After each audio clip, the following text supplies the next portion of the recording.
Hi, welcome to Polyphonic Press. I'm Jeremy Boyd, and today I'm going to be looking at Zenyattá Mondatta by The Police. Here we go.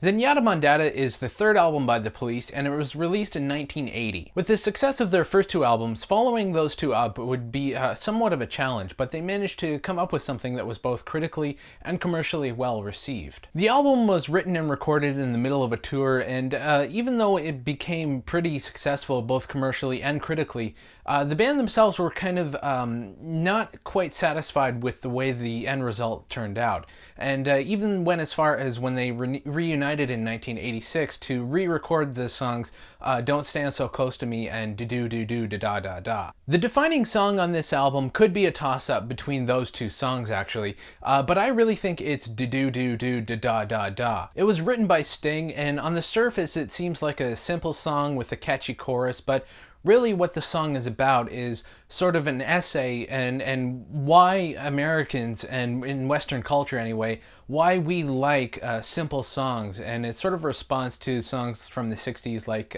Do-Wah Diddy or something like that, with a really simple nonsensical chorus that's really hooky and doesn't really make any sense, but people love it anyway. It's sort of written as an intellectual essay on that topic. Musically, it's a great song with a lot of dynamics, and Stuart Copeland, I think, is probably one of my favorite drummers of all time. He just plays his ass off on this song as usual. He's just pounding the shit out of those skins, and really he plays ahead of the beat, so the songs actually kind of sound faster than they actually are, which gives them a lot of energy. My favorite song on this album is probably Canary in a Coal Mine. It's a short, punchy, 2.5-minute power pop song that's very distinctive of the new wave era.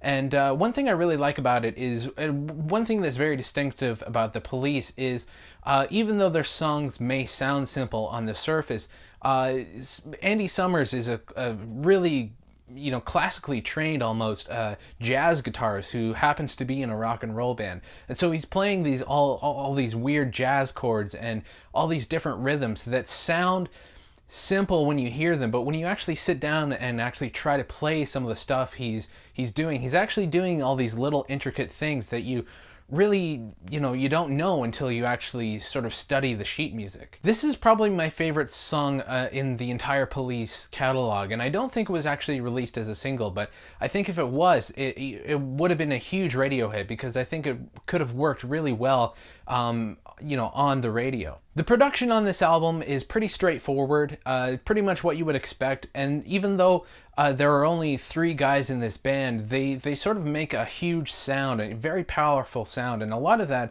has to do with Andy Summers' layered guitar and the effects that he puts on. He puts on a lot of chorus on his guitar, and Stuart Copeland just playing the kit in a sort of different way than typical drummers approach things. It's sort of approaching it in a different way that you know exactly who it is that's playing the drums when you hear it. That really, it's sort of like an orchestra is conducting the whole thing, and then Sting's voice on top of that really just, the Police have cultivated a sound that's completely their own. The Police are one of those bands who were around for a pretty short time, and they managed to cultivate a huge following and had a lot of hits in their catalog. They only had, I think, 5 or 6 albums, but they managed to have a huge cultural impact, and when they went away, they were at the top of their game. So it's hard to pick a favorite album of theirs or a best album, but I think Zenyattá Mondatta is probably my personal favorite from their whole catalog. So anyway, let me know what you guys think of the album. Be sure to subscribe so you know when I post new videos. You can check us out on Twitter and Facebook.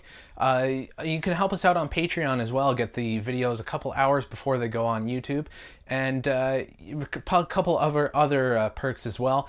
And you can check out the website, polyphonicpress.net. All those links are in the description, and that's about it.